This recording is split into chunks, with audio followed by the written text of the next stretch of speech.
Welcome to our deep dive into Viktor Frankl's Man's Search for Meaning. Oh, this is a powerful one. You gave me such a fascinating mix of excerpts to work with, like his own experiences in the concentration camps, Right. then how he went on to develop logotherapy. Mm. I have to admit, even just looking over the material to prep for this, I felt like I was already learning so much about resilience. Yeah, it's truly remarkable Uh, what the human mind can endure Yeah. and overcome. Frankl's story is a testament to that. mm-hmm. Not just surviving the camps, Yeah, but finding meaning in them, right. which is the seed of his whole philosophy. And it's interesting how the book is structured. Yeah. We get this firsthand account of the brutal reality of the Nazi camps, specifically Auschwitz, where he was sent. Right? And then he builds on those experiences to explore logotherapy. Yeah. This therapy focused on helping people find meaning. Absolutely. It's not a light read by any Right. means. He describes the selection process upon arrival. It's this chilling image of 90% of his transport being immediately sent. To the gas chamber. Yeah, to the gas chambers. He even talks about seeing the smoke From the crematorium. from the crematorium Yeah. and thinking about his friend floating up to heaven. Wow. It's heavy stuff. Heavy stuff. And you mentioned that he was a psychiatrist Before the war. before the war. So he's not just enduring this, he's observing it through Professional lens?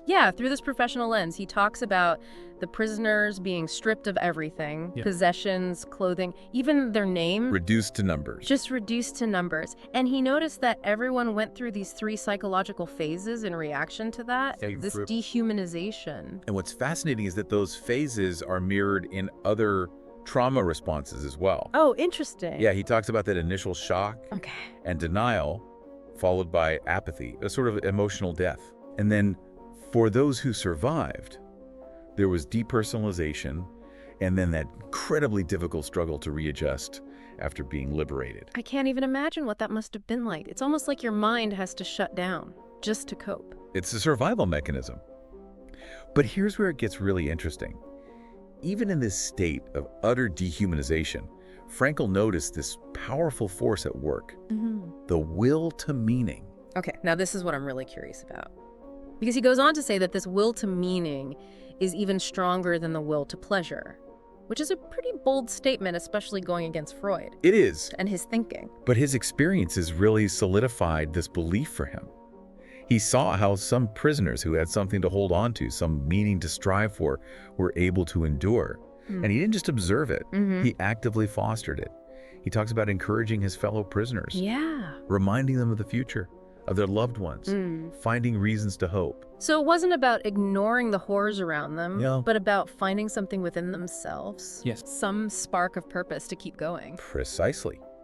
And he wasn't advocating for some kind of toxic positivity. This was about recognizing an inherent human capacity. He saw that choice to find meaning even in that abyss as a form of resistance against the forces trying to strip them of their humanity. I'm really struck by this example he gives of finding solace in just the thought of his wife. Yes. It's like love became this anchor To something beyond. to something beyond the barbed wire and the suffering. That's right. And he uses the word love intentionally. Yeah. It speaks to this deeper human need for connection. Yeah. Even in a concentration camp, those glimpses of humanity, whether through love, art, or even humor, were lifelines. He even talks about making jokes with a surgeon friend, which seems almost impossible to imagine given the circumstances. It speaks to the power of the human spirit, Yeah. right? To find those moments of light, Yeah. to laugh in the face of darkness. And for Frankl, that's a key takeaway. Okay. This wasn't about denying the suffering. He's very clear about acknowledging the tragedy of it all. But he's also saying there's more to the story. So then how does he reconcile those two things? Yeah. The tragedy and the search for meaning. Is that where tragic optimism comes in? Exactly. Tragic optimism is about acknowledging the reality of suffering, the pain, the loss. Yeah. But it's also about holding on to the belief that even within those tragic circumstances, there's potential for growth, Okay. for meaning, for finding a reason to say yes to life. Okay. I get that in theory. But in practice, in a place like that, Yeah. where do you even begin to find meaning when you're surrounded by death? Frankl gives a truly powerful example. Yeah. He describes finding a page torn from a Hebrew prayer book in the pocket of a dead man's coat he was given. Wow. And he took that as a challenge. Yeah. Not just to survive, but to live out the words of that prayer, to find meaning in the face of death. He even talks about a moment when he was convinced he was about to die, and his main concern wasn't even his own survival, but whether all the suffering around him had any purpose. That's a perspective I don't think most people would have in that situation. It's profound. Yeah. And this is the core of his argument. Okay. Meaning isn't something out there waiting to be found. It's something we create within ourselves, even in the midst of suffering. So even in a concentration camp, there was a choice to be made. Every day. Wow. Every hour. A choice to succumb to the dehumanization or to hold on to that inner freedom, that spark of dignity that couldn't be taken away. And that choice, that inner strength, made a difference in terms of survival. Absolutely. He saw it time and again. Those who had something to look forward to, a purpose, however small, were more likely to endure. He tells the story of his friend, a composer, who had a dream predicting his liberation date. And did he make it? When that date passed and liberation didn't come, his friend's health declined rapidly and he died. That's heartbreaking. Yeah. But also illuminating. It's like the loss of hope. The loss of meaning can be fatal. Frankl believes so. He saw it as more than just a philosophical idea. It was a matter of life and death. Yeah. And that's what ultimately led him to develop logotherapy. This idea that by helping people find meaning in their lives, we're not just treating a mental health issue, but potentially fostering their very will to live. This is heavy stuff, folks, but incredibly powerful. We're going to take a quick... Actually, you know what? We're just going to dive right into the next part. We're on a roll here. So let's talk about logotherapy. How did Frankl go from these experiences in the camps to developing a whole new approach to therapy? It's important to understand that logotherapy didn't simply emerge from the ashes of the concentration camps. Yeah. Frankl's training as a psychiatrist before the war heavily informed his thinking, especially his interest in existentialism. So he was already grappling with these big questions about the meaning of life before the war even began. It wasn't just a reaction to that specific trauma. Right. Exactly. Yeah. He was influenced by philosophers who emphasized individual responsibility Okay. and the search for meaning Yeah. in a world that doesn't hand you a purpose on a Right. silver platter. Yeah. Yeah. The camps, in a way, became a testing ground for these ideas, a crucible where he saw firsthand how the will to meaning Okay. could either strengthen or crumble under unimaginable pressure. Wow. Yeah. I can see how that experience would take his theories from the abstract, Yeah, something very real, very visceral. it did. And ultimately led him to develop logotherapy, which is based on this core idea Okay. that we can help people discover the meaning that already exists within them. It's not about handing someone a prepackaged purpose, but about guiding them on their own unique search. You mentioned earlier this idea of new dynamics, this Yeah. tension that Frankl believed was actually essential for mental health. Yes. Can you unpack that a little more? Absolutely. Think of it as a creative tension, Okay. a dynamic force that propels us forward. It's the gap between what we've achieved and what we still aspire to, the distance between who we are and who we long to become. So it's not about reaching some static state of perfect happiness, but about this constant, Striving, striving, growing. evolving. Yeah.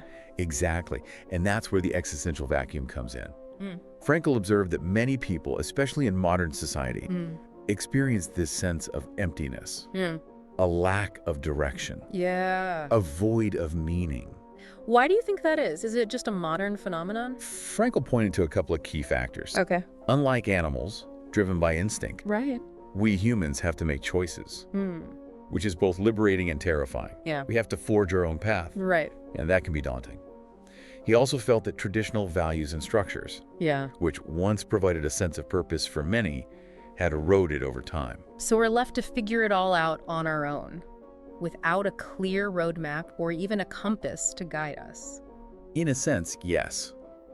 And without that sense of purpose, it's easy to fall into this existential vacuum. Right. It can manifest as boredom, apathy, a feeling of pointlessness. Yeah. And Frankl saw this as a root cause of a lot of the depression, aggression, and addiction Yeah, it makes sense. we see in society today. So what's the antidote? Yeah. How do we climb out of that vacuum? Logotherapy offers a few key strategies. Okay. It encourages us to find meaning through creative pursuits, those activities that light us up, make us feel truly alive. It's interesting that you use the word creative, not just productive or successful. That's intentional. Okay. Because it's not just about achievement. Right. It's about engagement. It could be anything from painting to building furniture, writing code, Yes. starting a community garden, anything that allows you to express yourself Right. and contribute to the world in a way that feels authentic. And then there's love. Frankl's story about finding solace in the image of his wife was incredibly moving. Yes. It highlights how love can transcend even the most horrific circumstances. Love is essential. Yeah. And it's not limited to romantic love. Right. It's the love we experience in all our relationships, with family, friends, our community. Yeah. It's the feeling of belonging, connection, knowing that you matter to someone and that someone matters to you. Those connections provide a sense of purpose, Yeah. a reason to keep going even when life gets tough. They do. Yeah. And then there's the third avenue, Okay. which is often the hardest to grasp. Finding meaning in suffering. Yeah, I know this one can be hard to grasp. I know this one can be hard to grasp. It feels almost counterintuitive. Are you saying we should seek out suffering? Not at all. It's not about glorifying or romanticizing pain. Okay. But Frankl's point is that even in the unavoidable suffering that life throws at us, illness, loss, grief, Yeah. there's a potential meaning to be found. How so? Can you give an example? He tells the story of Jerry Long, who became paralyzed after a diving accident. Instead of being consumed by bitterness, he found new purpose in helping others. Wow. Even going back to college to study psychology, That's amazing. he embodies that tragic optimism, Yeah. acknowledging the tragedy, Right. but choosing to find growth and meaning within it. That's incredible. So it's not about pretending everything is okay, but about finding a way to move forward with purpose, even when things fall apart. Exactly. And the key is recognizing that we have a choice in how we respond. Yeah. We may not be able to control what happens to us, Right. but we can control our attitude, our perspective. We can choose to be defined by our suffering, or we can choose to find meaning within it. That reminds me of what you said about the prisoners in the camps. Yeah. Even there, Frankl argued they still had choices to make. They had choices. An inner freedom that couldn't be taken away. That's right. And that same freedom exists for us today. We can choose to succumb to negativity and despair, or we can choose to find meaning and purpose even in the midst of difficulty. We can choose to live a life that matters. That's a powerful message. And it's interesting because logotherapy seems to go deeper Yes. than traditional therapy approaches. It does. It recognizes that we're not just driven by our biology, but by a deep-seated need for meaning and purpose. While approaches like psychoanalysis seek to make the unconscious conscious, logotherapy broadens that to include the search for meaning, Okay. uncovering obstacles in that search and finding ways to connect with that deeper purpose. So what does a logotherapist actually do? Do they just hand you a list of ways to find meaning? Not at all. It's about asking the right questions, Okay. not providing prepackaged answers. Yeah. They might use techniques like dereflection, shifting your focus away from the problem and onto something meaningful in your life, Okay. or Socratic dialogue, challenging your assumptions and helping you explore your values and beliefs. It's more about empowering the individual to find their own answers, their own unique path. Exactly. It's a guided journey of self-discovery. Yeah. And it's not just a feel-good philosophy. There's a growing body of research Oh, really? that supports the benefits That's fascinating. of meaning-oriented therapies. Wow. Studies have shown that people with a strong sense of purpose tend to be happier, healthier, more resilient. Interesting. They're less likely to struggle with depression, anxiety, or substance abuse. Wow. Even people facing serious illnesses report a better quality of life when they can find meaning in their experience. So Frankl wasn't just a great storyteller. He was onto something real, something with the power to transform lives. He was. And his work is more relevant than ever, especially as we grapple with the complexities of modern life, Yeah. the existential vacuum, Right. and the search for meaning in a world that can feel chaotic and overwhelming.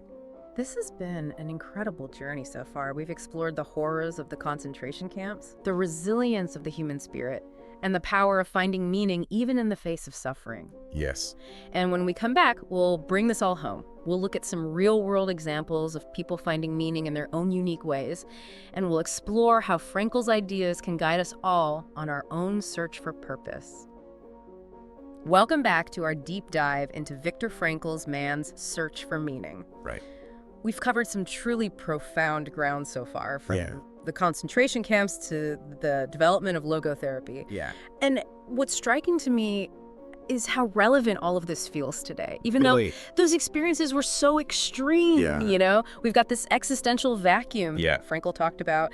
And studies are showing that students now It's fascinating. prioritize finding meaning in life over making money. It's like there's this It's not just collective hunger for purpose that goes beyond just success. There is. It speaks to a fundamental human need that often gets lost in the noise of our fast-paced, achievement-driven world.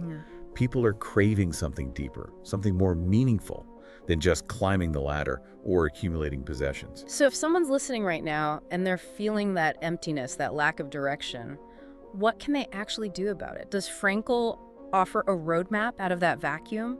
Well, he wouldn't give you a step-by-step guide Okay. because the search for meaning is so personal. Right. Logotherapy is about empowering individuals to find their own unique meaning, not prescribing a one-size-fits-all solution. Right.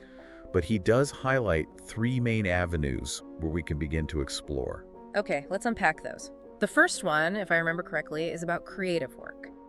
And it's interesting because he uses the word creative, not just productive or successful. There's a subtle difference there. There is. It's not simply about work in the traditional sense. It's about engaging in activities that tap into your talents and passions, activities that allow you to express yourself and contribute to the world in a way that feels authentic and meaningful.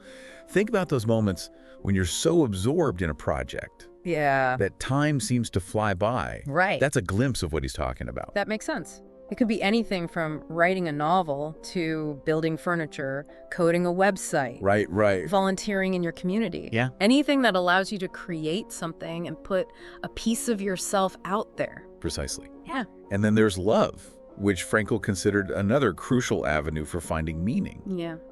His own story about finding solace in the image of his wife, even in the midst of that horrific camp, really speaks to the enduring power of love and connection. It's like love became this lifeline for him, a tether to something larger than himself and the suffering he was enduring. And it wasn't just romantic love, right? Right. He talked about love in a broader sense. It's about the love we experience in all our relationships. With family, friends, our community. It's about feeling connected to something beyond ourselves, feeling like we belong and that we matter. And those connections can provide a sense of purpose. They do. A reason to keep going, even when life gets tough. They remind us that we're not alone in this world, that we're part of something larger. And then there's the third avenue, which is often the hardest to grasp. Finding meaning in suffering. Yeah, I have to admit, this is the one that still feels a bit counterintuitive to me. Yeah. Are we supposed to seek out suffering? No, not at all. It's not about glorifying pain or intentionally putting ourselves in difficult situations. But Frankl argues that even in the unavoidable suffering that life throws our way, illness, loss, grief, there's potential for meaning to be found.